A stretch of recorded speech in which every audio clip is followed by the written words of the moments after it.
Olá, gente, eu sou Val Cabral e esse é o programa Olho no Olho, aqui pela TV Itabuna.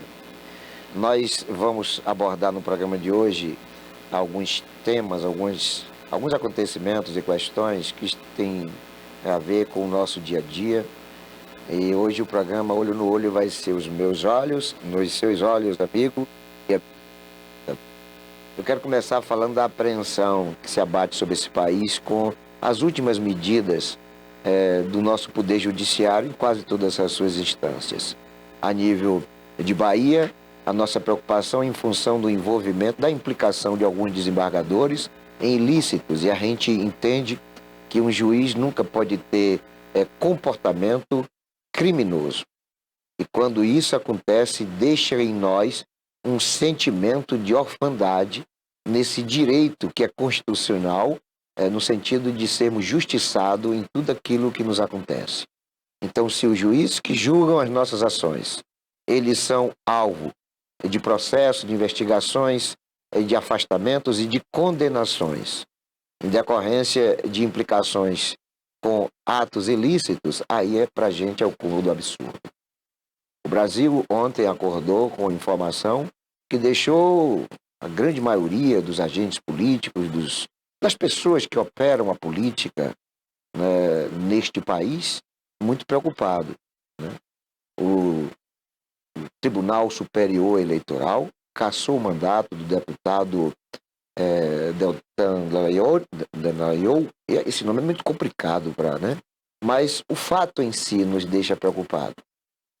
O fato em si, porque o deputado teve mais de 340 mil votos no Paraná. E saiu, segundo a defesa dele, porque os integrantes do Tribunal Superior Eleitoral simplesmente acharam, conjecturaram, de que eles teria saído do Ministério por conta de se prevenir contra uma possível punição. Ou seja, se puniu alguém porque se conjecturou que essa pessoa iria cometer um crime. Então isso é muito preocupante. Isso é muito preocupante, porque nós não estamos falando de uma pessoa comum. Nós estamos falando de um deputado federal eleito pelo Paraná com a votação expressiva, o mais votado entre todos os deputados federais do Paraná, mais de 340 mil votos. Então não dá para a gente se sentir seguro, porque se essa insegurança jurídica está afetando alguém com mandato de congressista, com a votação expressiva, o que esperar do cidadão ou para o cidadão comum? É muito preocupante isso, porque esse mesmo Tribunal Superior Eleitoral permitiu o registro de candidaturas de bandidos do colarinho branco. São mais de 130 entre os 513 deputados federais que respondem a crimes dos mais variados possíveis, estapafúrdios, terríveis, trágicos, que vão de assassinato, sequestro, formação de quadrilha, corrupção, roubo do dinheiro que deveria servir para a merenda escolar, para a educação, para a saúde pública. E estes políticos estão lá, porque foram eleitos deputados federais em função do acatamento pelo Tribunal Superior Eleitoral dos seus respectivos registros de candidatura. Então se permite que mais de 100 bandidos do colarinho branco, criminosos, sejam candidatos e eleitos e empossados, mas tira o mandato de um dos homens mais sérios deste país. Um dos homens que teve um enfrentamento muito forte contra as quadrilhas que fraudam, que roubam dinheiro público. Permitiu-se que Lula estava preso, passou quase 2 anos preso, sob acusação de formação de quadrilha, roubo do dinheiro público. Vários crimes cometidos por Lula, o atual presidente. Aí se permitiu que essa coisa tivesse o registro de candidatura. Permitiu-se que ele fosse candidato. Permitiu-se que ele fosse diplomado e, posteriormente, permitiu que ele fosse empossado presidente. Com documentos fartos, com muitos documentos comprovando o seu envolvimento em vários crimes. Então, essa justiça eleitoral que tem 2 pesos e 2 medidas para aquilo que lhe convém. E quem é hoje a justiça, se não um apêndice dos interesses desse mesmo presidente Lula? Esperar o quê das nossas instâncias superiores da justiça, se o que a gente está assistindo aí é uma busca incessante, dramática, de vingar-se daqueles que denunciaram, que comprovaram, que investigaram, que condenaram e que prenderam um dos maiores gangsters da história deste país, se não do mundo. Estamos de camarote assistindo coisas terríveis acontecendo nesse país. Usam a democracia como cortina de um espetáculo que, ao ser aberto, a gente percebe que, de fato, que tem ali uma ópera bufa. Estamos assistindo, cada dia que passa, situações que nos amedrontam. Porque dos três poderes, legislativo, executivo e judiciário, a base, o alicerce, a sustentação da ordem e do progresso de um país não está no legislativo, que é quem elabora as leis. Não está no executivo, que é quem opera as ações de obras e verbas. Está na justiça, que é quem faz o ordenamento, que é quem organiza a sociedade, que é quem estabelece a lei. Porque são os nossos ministros, os nossos desembargadores, juízes, promotores, advogados, guardiões da normalidade de um país, da ordem de um país. Mas quando você tem uma justiça que visivelmente parcializa decisões, quando você tem uma justiça que tem dois pesos e duas medidas para uma só situação, a gente fica temeroso. Eu sempre digo para as pessoas, eu tenho mais de 30 anos como comunicador, e eu sempre nos meus programas me dirigia às castas dos excluídos da sociedade, aí eu me refiro aos negros, aos favelados, aos desempregados, né, às pessoas que infelizmente estão à margem das decisões burocráticas, governamentais, políticas. Eu sempre disse para essa gente, faça de tudo para não entrar em confronto com dois poderes, o policial e o judicial. Que em ambas as situações, essas pessoas, né, que são excluídas da sociedade, já entram num processo com desvantagem. Já tem mais da metade do caminho errado, ou do caminho andado, para estar errado. Porque parece que é uma coisa metódica, incrustada numa tradição de tratar o cidadão comum, o cidadão desafortunado, como se ele já fosse culpado por um suposto crime. O tratamento reservado para quem não é de conveniência para os nossos magistrados, para os nossos ministros e desembargadores, não é o mesmo. Não é o mesmo. Não tem equivalência, não tem a nivelação, né, de igualdade, que é o que preceitua a Carta Magna. Não há, de jeito nenhum. Né? Nós temos decisões tapafúrdias que a gente fica sem entender. Se condena um cidadão simplesmente porque ele é da direita ou da esquerda, porque ele é negro ou porque ele é branco, porque ele é preto ou porque ele é pobre. As coisas não devem ser dessa forma, porque isso não é justo. A justiça tem que ser legalista. A justiça tem que ser justa sobre qualquer aspecto. Não é isso que a gente está assistindo. Quando se afasta um deputado federal por questões eminentemente de vingança, até porque o pedido do afastamento foi do PT, cujo líder maior, Lula, foi investigado, processado, condenado e preso por esse deputado, fica caracterizado aí que nós estamos num país que não é sério. Nós não temos uma justiça séria. Eu tenho muita preocupação com isso. Minha preocupação é muito grande, porque nós precisamos ter convicção de que os nossos direitos constitucionais estão sendo preservados justamente pela justiça. E nesta situação específica, embora ela não seja única, muito pelo contrário, né, aí não existem regras, né, não existem exceções, parece que é um padrão, né, do uso da justiça por interesse do Poder Executivo. Estamos muito, muito preocupados com isso. E lamentamos bastante.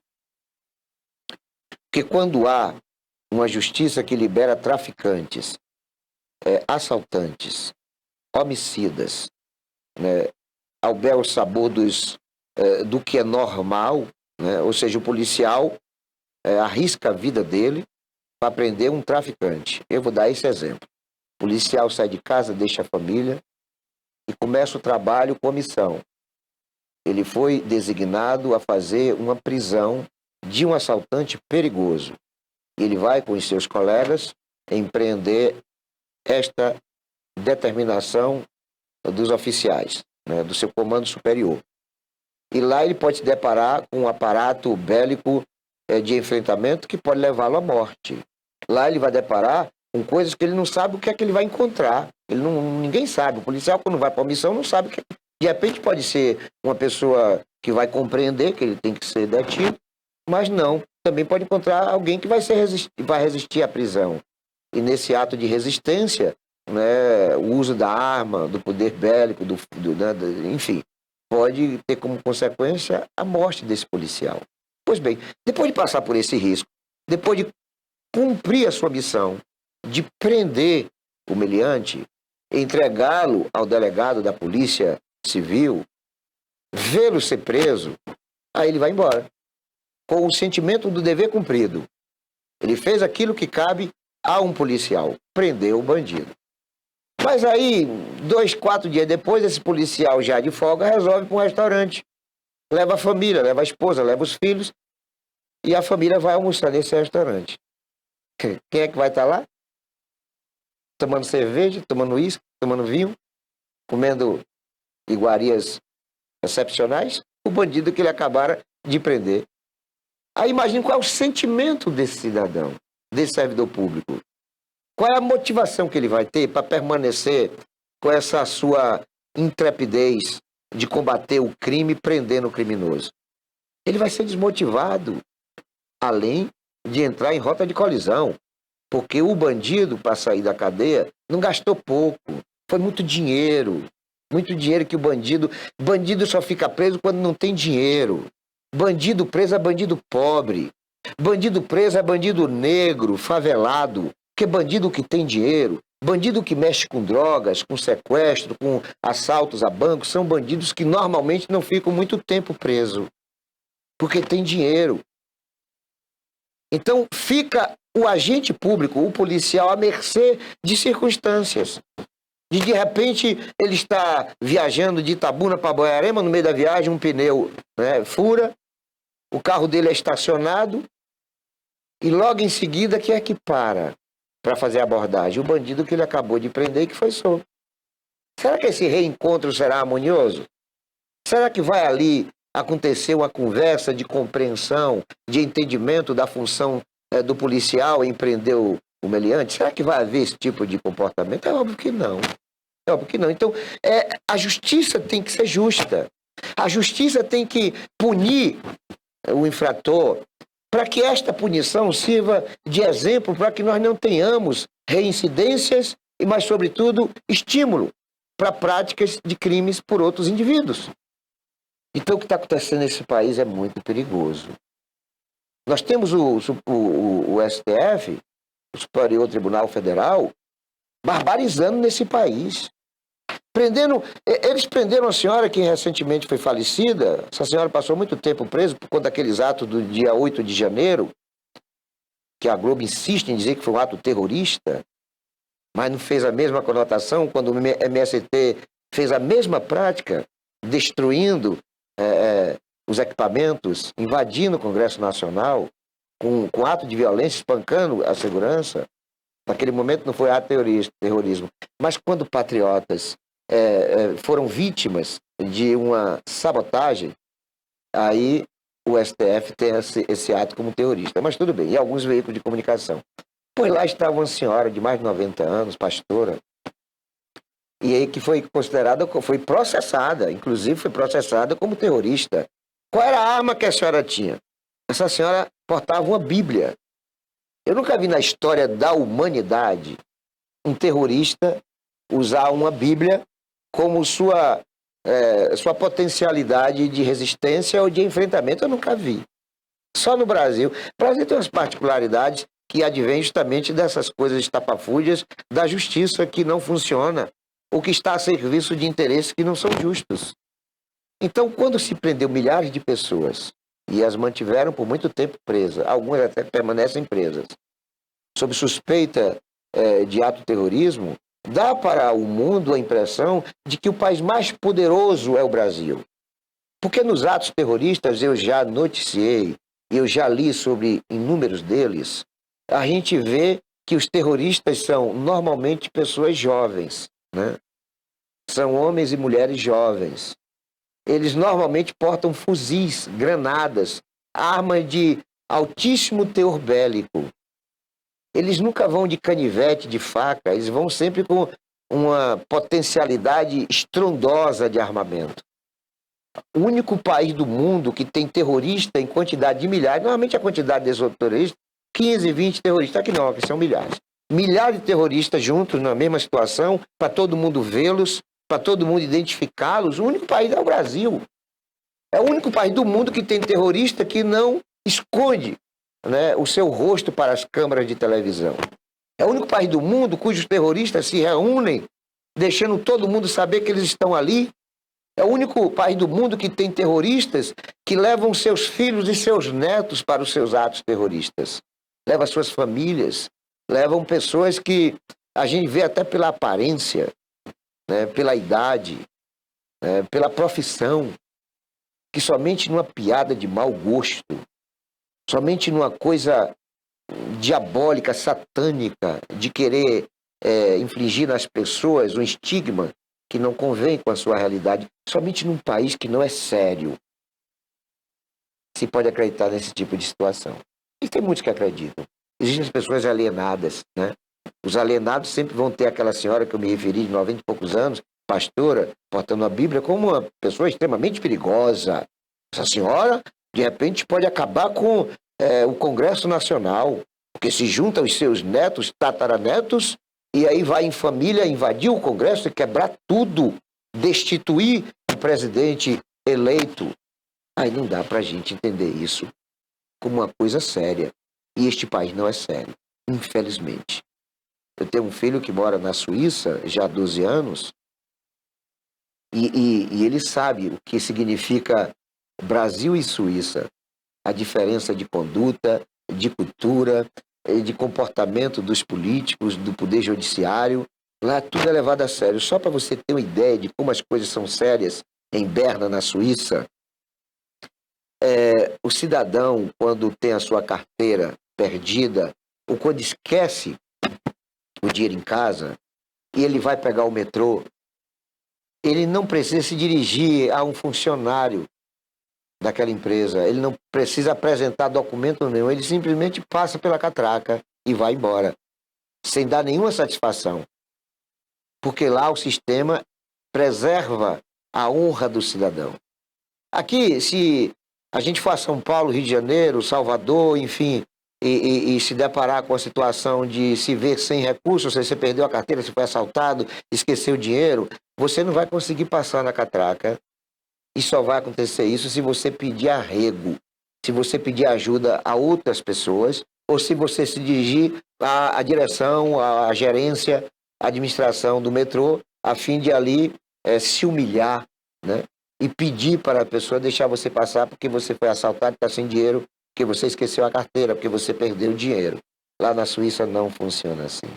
No Japão também não funciona assim.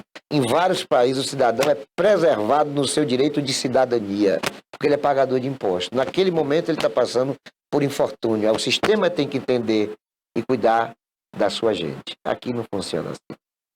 Aqui é bandalheira, esculhambação. O poder está impregnado de pessoas que deveriam estar presas. Agora, o sistema, como é que ele funciona? O cidadão, para ser advogado, hoje, neste país, ele primeiro vai para um curso onde ele não precisa fazer comprovação de que podia passar do terceiro para o quarto ano, do quarto ano para o quinto ano. Ele pega ali 80% da frequência e ele já passou. E nessa ele vai, como as provas são subjetivas no vestibular, ele acaba passando na sorte também, passou. Vai ser advogado, uma aberração que a gente vê aí. Eu respondo a 108 processos. E em todos eles, a maioria absoluta, eu vou ser advogado. Não que eu não compreenda a importância do advogado, né? Mas eu já aprendi tanto essa coisa que eu já vou ousadamente lá ser advogado e aí o juiz determina ao serventuário para conseguir um chamado advogado ad hoc, e no caso da audiência eu acabo ajudando o advogado que surgiu para me defender. Até porque advogado não é barato. E como eu respondo a muitos processos, né, nenhum por roubo, nenhum por assassinato, nenhum por nada que tenha sido prejudicial às pessoas no seu patrimônio, mas por conta de que eu chamo ladrão de ladrão, e o ladrão me processa porque o ladrão é político e precisa dar uma satisfação para o seu eleitorado. Aí diz para o seu eleitorado, ele me chamou de ladrão, mas eu estou processando ele. Mas é ladrão. É ladrão, é bandido, sabe? É criminoso, é bandido colarinho branco, é safado. E é esse tipo de gente, nunca teve da minha parte beneplácito. Pode ter certeza absoluta. É pau para dar em doido. Pois muito bem. Então as desigualdades são muito grandes quando você vê um país civilizado e compara ele ao Brasil. Por que isso acontece? Porque depois de se formar, né, numa universidade, numa faculdade em direito, ele vai ser advogado e ele já tem direito a fazer concurso para juiz ou para promotor, e ele vai, né, acaba sendo juiz. Aí, como juiz, ele pode ser desembargador, e aí já para desembargar ele não precisa de prova. Ele precisa somente da simpatia do governador, que normalmente tem a maioria na Assembleia, porque para ser desembargador tem que passar pelo crivo da Assembleia. Então o governador, um amigo advogado dele, foi colega de colégio, foi vizinho, cismou de botar aquele cidadão como desembargador. Ele vai ser desembargador. Pronto. Uma figura que não tinha expressividade, que não tinha qualificação para ser um bom advogado, passa a ser desembargador. O que é que ele é no Estado? Ele é membro da Corte Maior da Justiça Estadual. Ele é quem vai operar o direito. Ele é quem vai dizer se as decisões de primeira instância são justas ou não. E normalmente isso acontece com decisões parciais. Porque o desembargador, quando vai julgar, por exemplo, um prefeito que é de oposição ao governador, não é o mesmo desembargador ou não tem a mesma envergadura de decisões quando se trata de prefeitos que são contra o governador. O processo é o mesmo, mas o comportamento é distinto. Né? Para os amigos do governador, o beneplácito, a omissão, a parcialidade na decisão. Para o prefeito, que é adversário do governador, o rigor da lei. Isso é uma política já tradicional na Bahia, centenária. Na questão nacional, os ministros do Superior Tribunal Federal passam por esse mesmo critério. Eles não estão lá por conta de serem ou de terem sido ministros exemplares, operadores do direito, conhecedores do direito. Não estão lá porque são amigos do presidente. Nós temos entre os 11 ministros 3 que nem juiz foram, eram só advogados. Portanto, essa justiça que nós temos. É o ministro, dos 11 ministros do STF, existem 9 que são ligados diretamente a Lula e aos comparsas de Lula. A Lula e ao time de Lula. A Lula e os partidos que dão sustentação política e governamental a Lula. 9 dos 11. Em que cabeça vai surgir a suspeita de que desses 9, pelo menos um vai querer contrariar uma decisão óbvia, né? E que desfavoreça Lula? Todos serão a favor de Lula, todos, como está acontecendo. Como está o que está acontecendo aí no momento atual. O deputado é contra Lula, vamos procurar, vamos vasculhar alguma coisa para tirar o sujeito, né, do Congresso. A próxima vítima vai ser Sérgio Moro. Olha o que eu estou dizendo. Sérgio Moro vai ser afastado. Vão inventar alguma coisa lá, né, em algum momento vão fragar ele pintando o cabelo de branco e aí vão colocar ele como suspeito de querer se disfarçar para praticar um ato terrorista. E aí vão inventar alguma coisa para tirar o Sérgio Moro. Logo depois, Mourão. Mourão é mais difícil, porque Mourão é general, né? Se mexer no general pode estar estando vulnerável à decisão dos seus colegas de farda, embora nós não tenhamos aqui hoje as Forças Armadas com a mesma simpatia que tínhamos antes, né? Muitos generais frouxos nesse país, muitos generais que dizem amém a bandido do colarinho branco, e aí a gente fica também meio, né, tipo assim, temeroso em relação às Forças Armadas que nós temos. A que nós temos não é a que eu gostaria de ter. Então, esse é o país da desigualdade. mas é o país da pimenta nos olhos de quem não diz meia, a quem convém, setores da justiça e das Forças Armadas. Lamentamos muito isso, muito. Nós vamos a um breve intervalo. É muito rápido essa nossa passada ali no comercial, mas logo em seguida a gente volta. É um pelar e um pecar.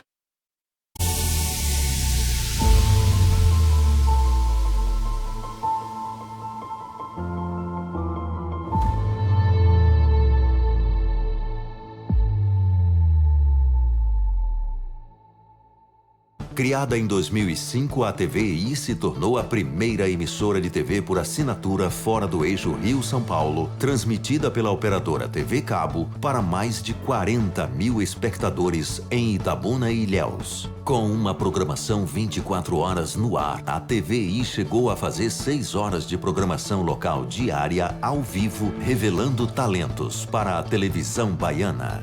Inserida na Lei do Cabo, a TVI passou a integrar o seleto grupo de TVs com programação qualificada junto à Ancine e contribui com a capacitação do mercado audiovisual da Bahia para a captação de recursos para a produção de minisséries, reality shows, documentários e outros produtos de entretenimento para as mais variadas plataformas. Equipada com estúdios de áudio e vídeo e modernas ilhas de edição, a TVI também está preparada para trabalhar no jornalismo factual local, inclusive utilizando sua unidade móvel SDNG. Passando agora por uma reestruturação, a ação programadora detentora do canal TVI se prepara para transformar o sul da Bahia em um polo de teledramaturgia, movimentando o mercado do audiovisual da Bahia. TVI é da Bahia, é da gente.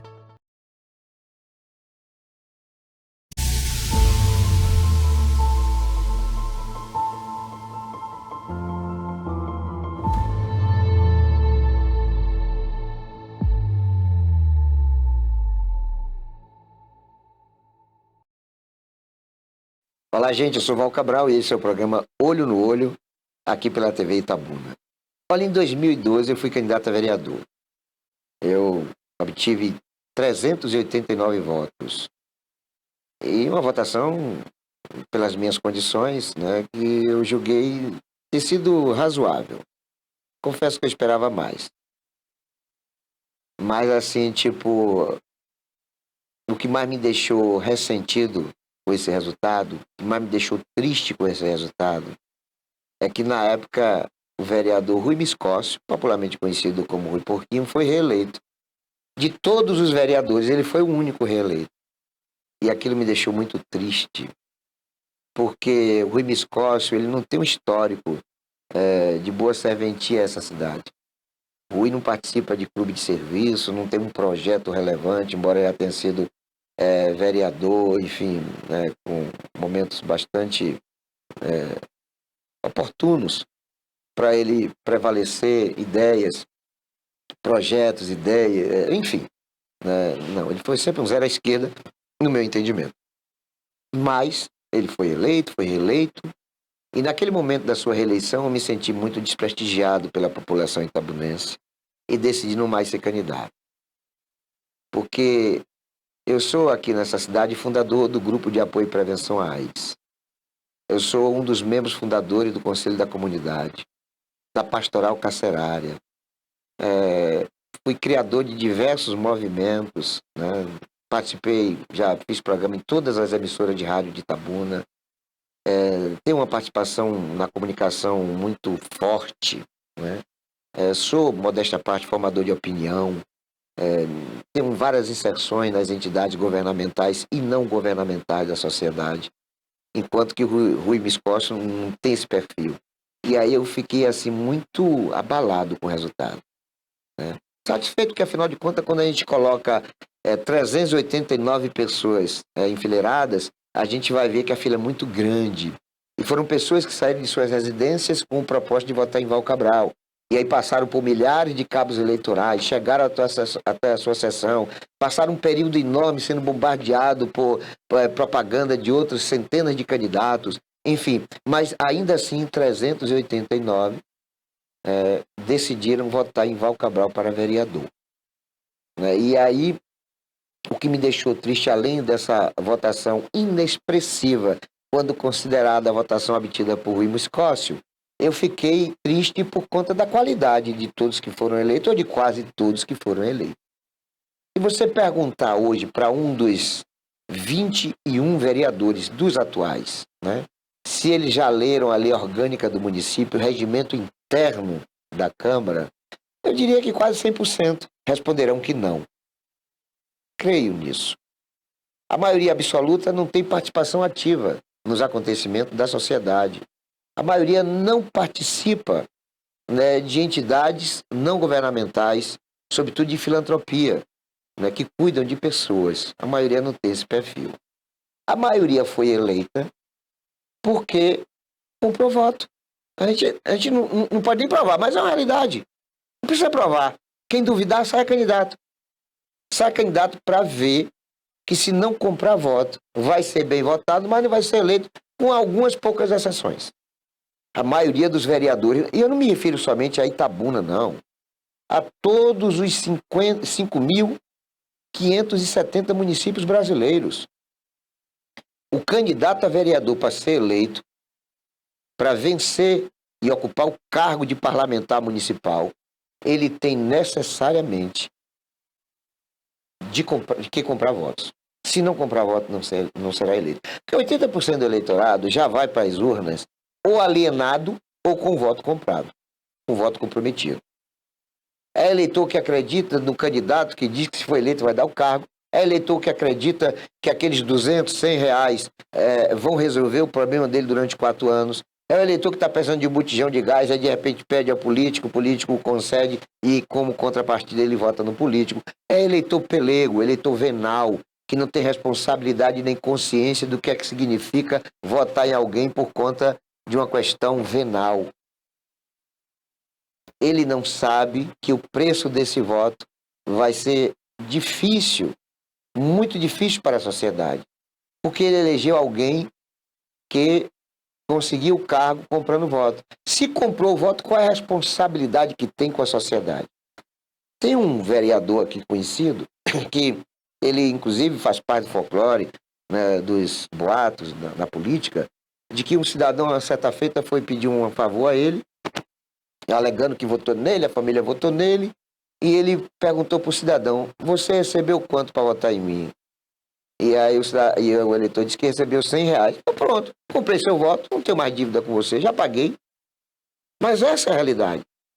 O vereador que se elege comprando voto, qual é a responsabilidade que ele tem com a sociedade? Nenhuma. Nenhuma. Ele não foi eleito ali por um compromisso de um segmento determinado. E a gente já aqui entrevistou, por exemplo, Jair do raio-x, né, que ele tem deficiência visual, ele é cego. Aqui em Itabuna são mais de 3.000 pessoas com essa condição.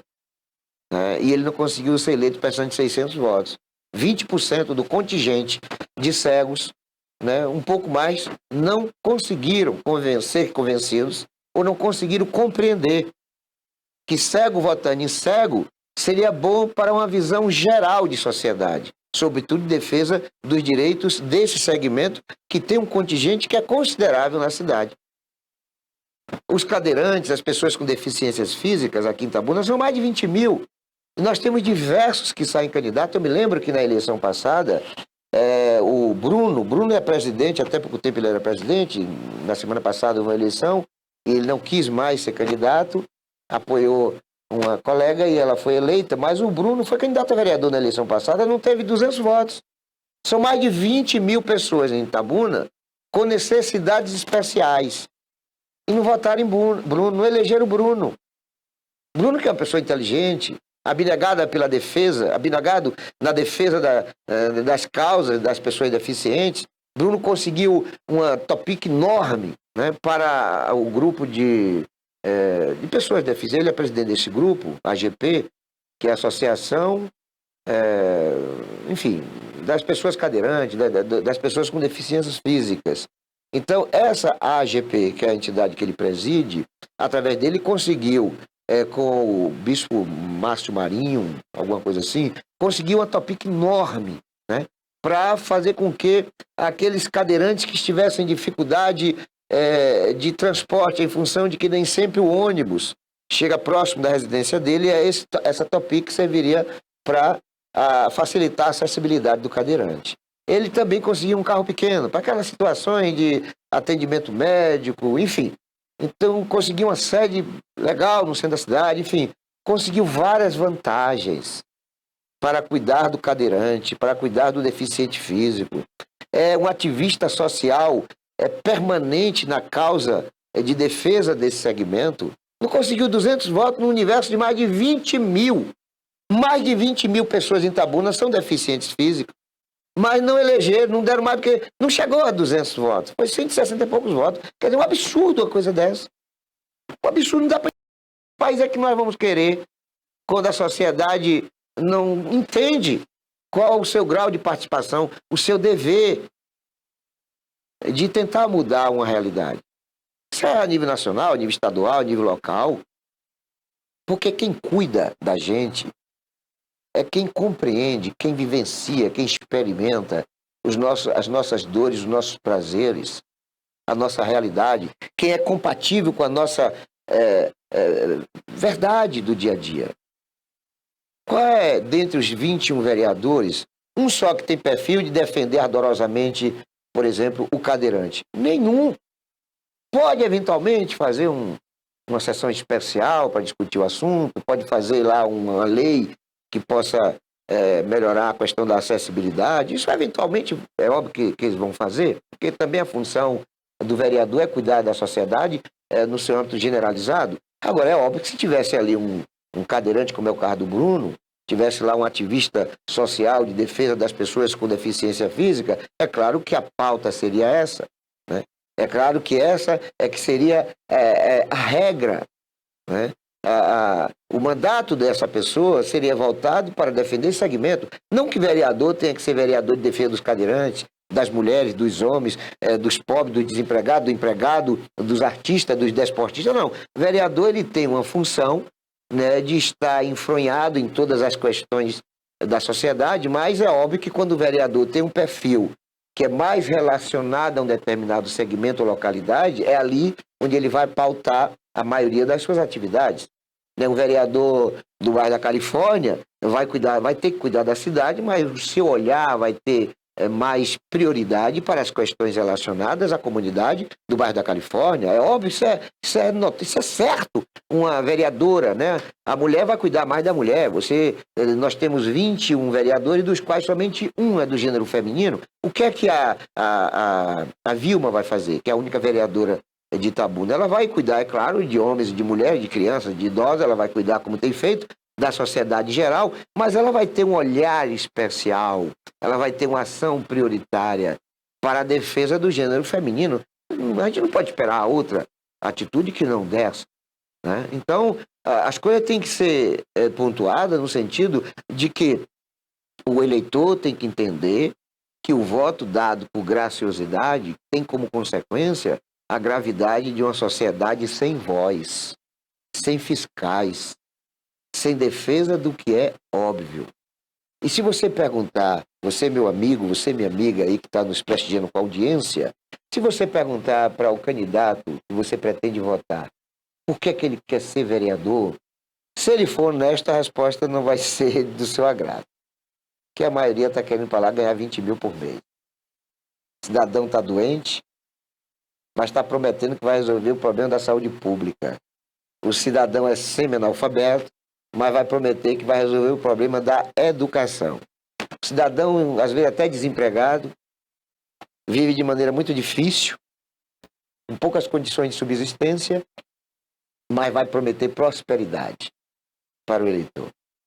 Porque todos os políticos têm soluções para todos os problemas quando são candidatos. E há uma dicotomia de personalidade, de comportamento.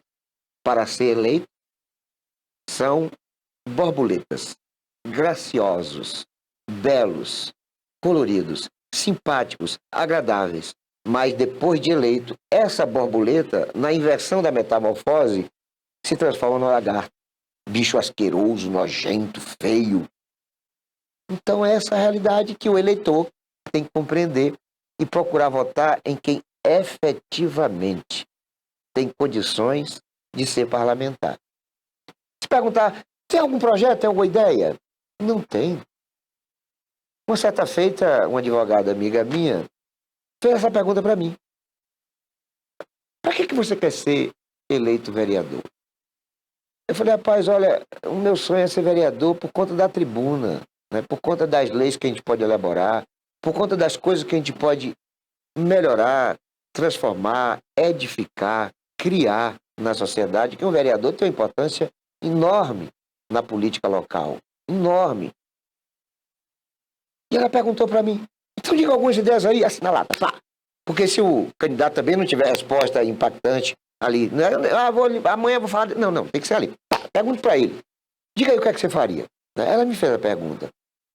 Eu falei, olha, minha amiga, uma das coisas que me preocupa muito é a questão da impunidade. Nós temos aqui uma realidade muito preocupante de violência. Itabuna é uma das cidades mais violentas do país e um vereador pode fazer muito, embora nós saibamos que este é um assunto ligado ao governo do Estado, mas um vereador pode, através de indicações. Aí eu falei aqui, a gente poderia fazer uma operação policial de nenhum veículo, taxista. Na época não tinha Uber, não tinha nem sequer mototaxista, né? Tinha muito poucos mototaxistas, os caminhoneiros, né? Ninguém sairia do perímetro urbano de Itabuna sem uma notificação do passageiro. Porque na época tinha acontecido um latrocínio contra um taxista. Eu falei, se essa minha sugestão, se essa minha pretensão de implantação de um projeto, né, fosse efetivamente praticado na cidade, e nós temos aqui todo um aparato de estrutura já montado, esse taxista não teria sido vítima de latrocínio, né? Porque ao sair da cidade, esse latrocínio foi feito depois de Boiarema, né? Ele saiu de Itabuna. Então, entre Boiarema e Itabuna, havia ali, ainda há, embora sucateada aos escombros, uma estrutura de posto fiscal. Então, se ali fosse feito um posto policial para todo taxista, todo profissional de veículo de frete, pudesse parar ali e ser identificado o passageiro ou os passageiros, aí estes criminosos perceberiam, né, teriam que desistir, porque eles saberiam que o nome dele estava lá naquela abordagem anterior. Então aquele taxista seria poupado, não seria assassinado, não seria roubado, não seria assaltado. Então uma das minhas sugestões era essa. Outra é que muitas vezes, né, ainda falo, olha que eu falo para os vereadores, eles não operam isso. Nós temos aqui uma situação, se você perder uma chave, se você perder um celular, se você perder um documento, o que é que normalmente o cidadão faz? Ele vai na polícia ver se eles encontraram, vai na delegacia, eles vão em todas as emissoras de rádio, né? E às vezes nessa peregrinação, ele acaba encontrando o que perdeu no último momento, depois de ter peregrinado quase toda a cidade. E você tem situações aqui geográficas de distância enorme de um ponto para o outro. Então aí o que é que eu sugeria? E sugiro aqui aos vereadores, que isso eu faria se eu fosse vereador. Um requerimento para que a prefeitura fizesse no centro da cidade, poderia ser ali, até na Câmara mesmo, né? Um espaço onde o indivíduo que perder um documento, que perder uma sobrinha, um relógio, um celular, um documento, ele ao perder aquilo, ele se dirigiria exclusivamente para aquele ponto. Porque todas as emissoras de rádio, a polícia e outros ambientes onde normalmente são destinados objetos que são encontrados, que são achados, então todos saberiam que esse material teria que ser remetido, né, ou reenviado para aquele espaço. Então a comunidade saberia que se uma vez perdendo um objeto, era ali onde ele poderia encontrar, porque não encontrando ali, não encontraria em outro lugar. A mesma coisa, as pessoas que acharam coisas. Aí você acha uma penca de chave, né? E tem chaves que são muito caras, né? Você acha um documento, você acha um guarda-chuva, qualquer objeto que você acha, o que é que você faz? Você iria para aquele lugar e deixaria ali. Aí haveria um protocolo da pessoa que achou, querendo se identificar, né, para a pessoa que, uma vez reencontrando esse objeto, pudesse fazer o seu agradecimento. Então, dessa forma, você teria facilidade para que as pessoas tivessem melhor comodidade no reencontro de objetos perdidos ou disponibilização em um espaço confiável daqueles objetos que foram achados. Então, seria um núcleo de achados e perdidos, né? Até hoje não aconteceu. Espero que, sendo assistido agora por um vereador, que isso possa ser, né, criado, né, uma lei, ou melhor, um requerimento, ou um pedido de providência no sentido da prefeitura implantar esse núcleo de achados e perdidos. Eu também respondi para ela que eu ia fazer aqui o Dia em Memória às Vítimas da Violência, né? Paralelo a isso seria a Marcha em Memória, ou a Marcha contra a Impunidade, ou a Marcha em Memória às Vítimas da Violência. Porque esse tipo de expediente, de iniciativa, serviria para, por exemplo, protestar contra a impunidade de homicídios que ocorreram sem identificação de autoria.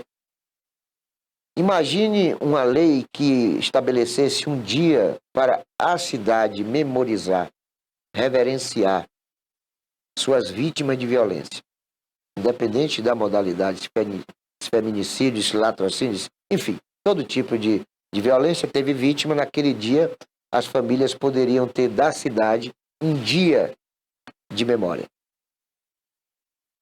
E, posteriormente, essa lei condicionante a realização de uma marcha, a Marcha em Memória às Vítimas da Violência.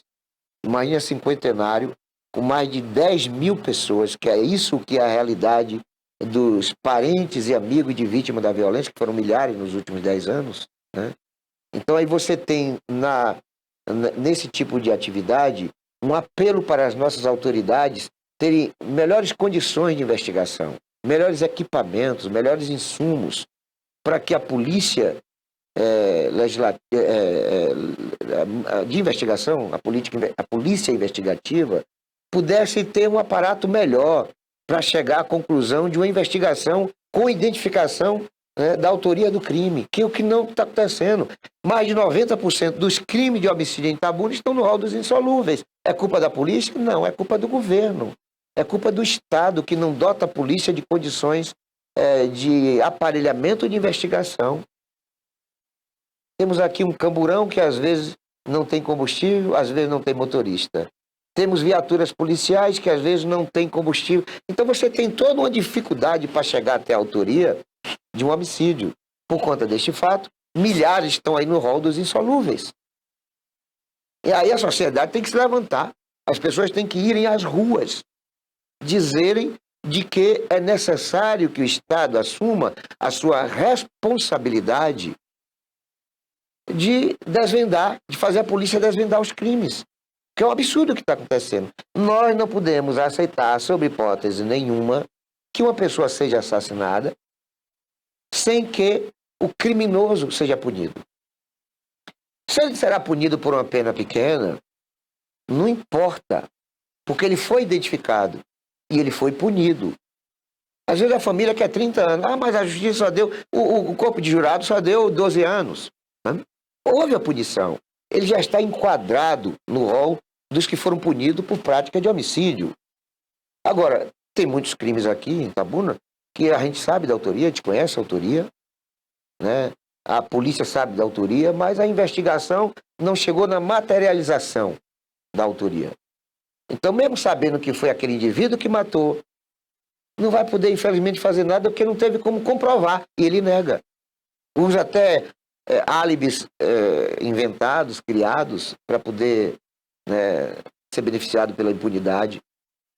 Mas se a polícia tivesse condições, olha, existem equipamentos fabulosos. Eu assisto muito um programa chamado Discovery Investigação na internet. E eu fico atônito em função de muitos resultados da investigação. Crimes que eles acabam desvendando pelo pelo do gato, do cachorro. Ele nem vai no corpo do morto, que, segundo as investigações, o cadáver faz leitura, né, de como deve se proceder. O cadáver fala, né, na investigação do Instituto Médico Legal, há uma fala de que o cadáver não é mudo, o cadáver orienta, o cadáver aponta, né? Mas na investigação, às vezes, nem é o cadáver e nem é o criminoso que aponta para onde a investigação tem que seguir para a conclusão e definição de autoria. Às vezes, como eu já vi, muitas coisas, muitas dos episódios, em alguns deles eu vi que foi o pelo do cachorro que determinou a autoria daquele crime, e o criminoso acabou confessando e foi condenado e preso. Aqui não, aqui tem crimes absurdos. Eu sempre falo de dois, né? A professora Railuciene Castro, assassinada, 4 meses de grávida, foi assassinada e até hoje ninguém sabe quem foi que matou, embora o assassino esteja por aqui, andando aqui, indo para o bar, indo para o restaurante, indo para as festas, se divertindo, se alegrando, quem sabe até matando mais gente. E o outro caso foi de uma estudante, Kleber Lisboa, uma menina que simplesmente sumiu da cidade. Com certeza foi assassinada. Sabe? 2 crimes que, na minha pouca noção, né, de investigação, eu concluo que seriam fáceis de serem desvendados.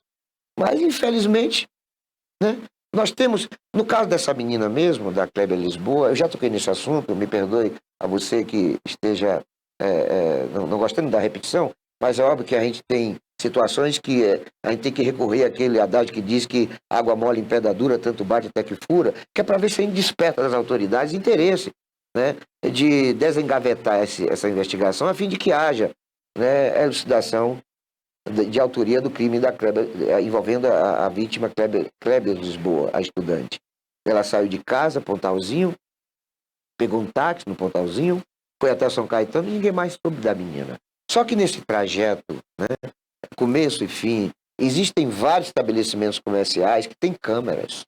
No Investigação Discovery, ele descobre por causa disso. Eles fazem todo o perímetro, né, em que a vítima esteve, né, ali andando, e eles pegam câmeras, às vezes, de 10 quilômetros depois, às vezes de outra cidade. E eles vão juntando, até quando chega, né, na autoria. Não sei se eu estou sendo leviano na minha suspeita, mas eu tenho quase certeza que isso não foi feito aqui. Não houve investigação porque ela era uma garota bonita. E olha que não era negra, porque se fosse negra, é porque é preta que não foi investigada. Infelizmente, o estigma é este. Mas não, uma menina bonita, uma menina branca, cabelos negros longos, entendeu? Chama atenção por onde passa, chamava a atenção, a menina bonita.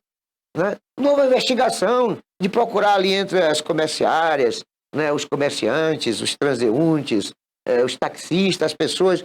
Vocês viram passar por aqui? Não tenho certeza que essa investigação não aconteceu. Né? Não houve busca através dos recursos tecnológicos, não houve nada, absolutamente nada. Sabe?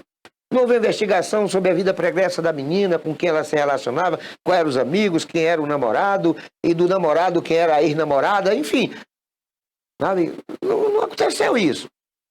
E se aconteceu, não chegou no nosso conhecimento. E olha que eu comecei na comunicação como repórter policial. Eu era um repórter policial investigativo.